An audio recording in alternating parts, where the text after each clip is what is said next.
The latest AT&T deal will make every phone a satellite phone. More on that in moments, but first, Sony used to be a fairly major player in the smartphone space, but its offerings never quite made a splash in the U.S. Despite that, the company has been pumping out yearly refreshes of its Xperia line of smartphones, and the just-announced Xperia 1 Mark VI looks like the perfect device for both amateur and professional photographers. Sony, after all, is no slouch when it comes to cameras. The sixth generation of the company's flagship smartphone is filled with so many camera-centric features that it could actually lure people away from rival iPhone and Pixel devices. There's a true optical zoom, AI-assisted autofocus, and a telephoto camera for snapping macro shots. This breaks down to 3 cameras on the back in the form of a 24mm main camera with a 48-megapixel Sony Exmor T sensor, a 16mm ultra-wide, and the aforementioned 85 to 170mm variable zoom telephoto camera.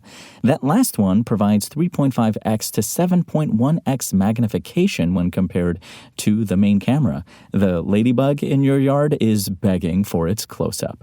As for that AI-assisted autofocus, Sony touts a technology called human pose estimation that can recognize a person's body and head position to provide the perfect focus.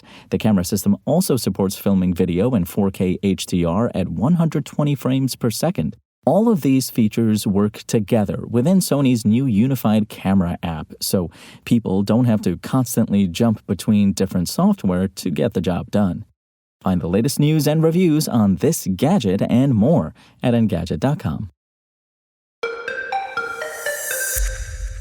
Soon, AT&T subscribers will have the option to ensure that they have access to cell service even in typical dead zones like deep inside national parks or far-flung rural locations. The mobile carrier has been working with AST SpaceMobile since 2018 under a memorandum of understanding, helping the latter test two-way audio calls, texts, and video calls via satellites in space using ordinary smartphones. Now the companies have entered a definitive commercial agreement, which means AT&T is getting close to offering subscribers the capability to transform their regular phones into legit satellite devices.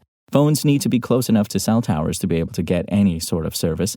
That's why people aren't usually able to call their families or even text them when they're in a forest or in the mountains. AT&T's satellite-to-phone service will use satellites as cell towers, and since they're placed in orbit, they're able to provide connectivity even in remote areas. The companies have reached an agreement just in time for a rocket launch this summer that will ferry 5 commercial AST satellites to space.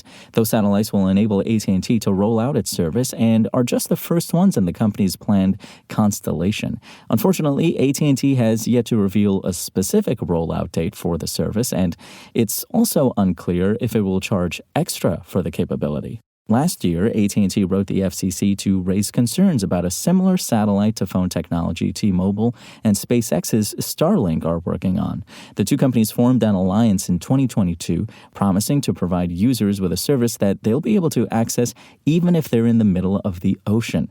SpaceX launched the first Starlink satellites with direct-to-cell service capability in January 2024, and the companies sent and received the first text messages via T-Mobile using the satellites a week later. The carrier said it's planning to offer satellite-based texting to the public sometime this year.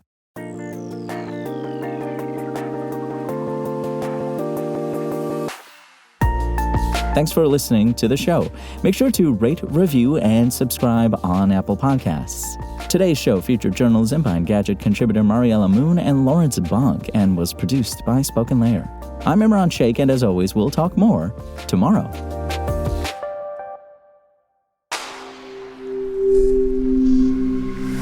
Spoken Layer.